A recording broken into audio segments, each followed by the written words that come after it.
Good morning, Dr. Gary here. On the road, we sell dental practices nationwide. So today's topic is going to be dealing with the issues a first-time buyer has, especially in a large purchase with real estate. So we'll get into that, what happens with those first-time buyers. Anyway, so we are now, time for sunglasses. Woo, it's sunny out. About time. So, dealing with, something about our company first. We've now been in business 12 years. I was a dentist for 25 years. We're in 26 states now. We have 10 employees. We just opened up Texas, and that's exciting.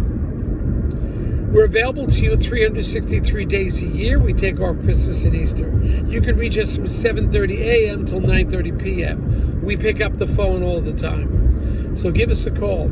Our phone number is 201-663-0935. The website is Dental Practice Guide, G-U-I-D-E, dentalpracticeguide.com. You know, on there you'll see some good articles. You'll see some of the practices we've already sold, which are many, and I find it quite informative. The information I'm about to share with you is for entertainment purposes only. It's not legal or business advice.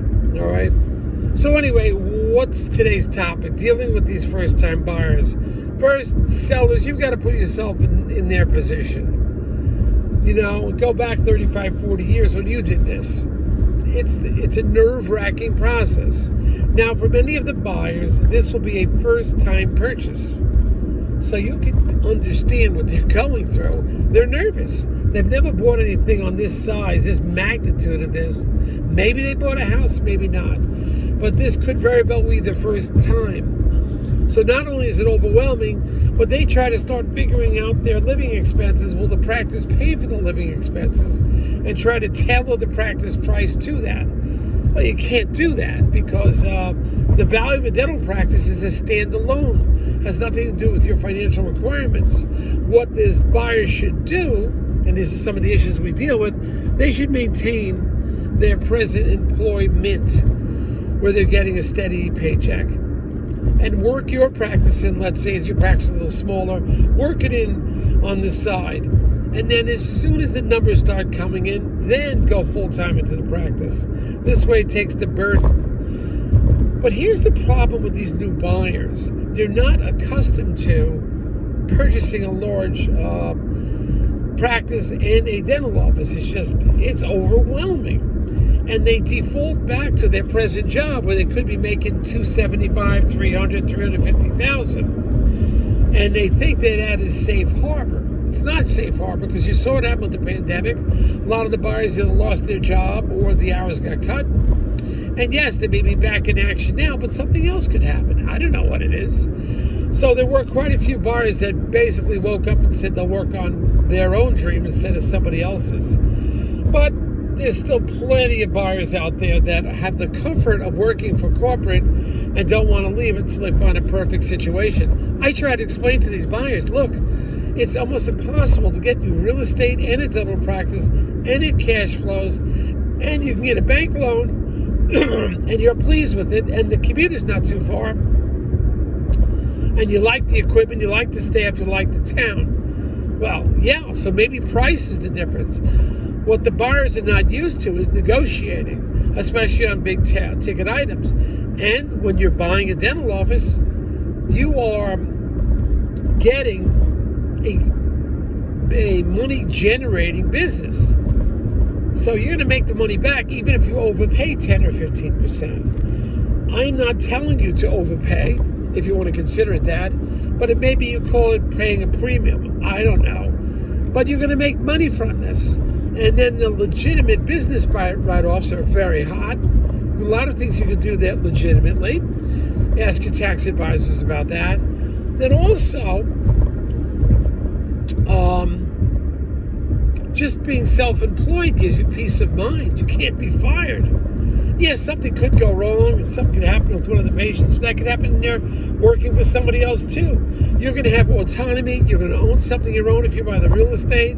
You're going to feel great about yourself, and the patients will pick up on the fact that you, the buyer, owns this real estate. You're going to be here for a while. But dealing with a first-time buyer, it's hard for them to get their arms around these things. Hard for them to spend $1 more than they can figure out what they can comfortably afford. Well, many practices, we can't guarantee this, but many practices across the country will gross 20% better the first year. So you can do that also, keeping everything in-house. Don't refer, although some of the referrals you got to do. That will lead to your favor. So be aware of that. But unfortunately, some of the first-time buyers have to experience losing a practice because it didn't work out and somebody else comes in, and then they'll understand that they should have made the move. Especially when you're buying real estate, you have a lot of moving parts together. If most of those moving parts fit, well, you should definitely be buying the practice, most likely. Of course, that's my opinion. You want to talk to your professionals and getting their opinion. But that's how I feel. If you're close, you spend a little bit more, 10%, 12% more. In fact, there's one of the attorneys I know. He says, what does it matter? You spend 10, 12% more, 15% more. You're going to make it back because you're buying an entity that is growing. So that's his take on it. But anyway, we're here to advise you, here to give you help.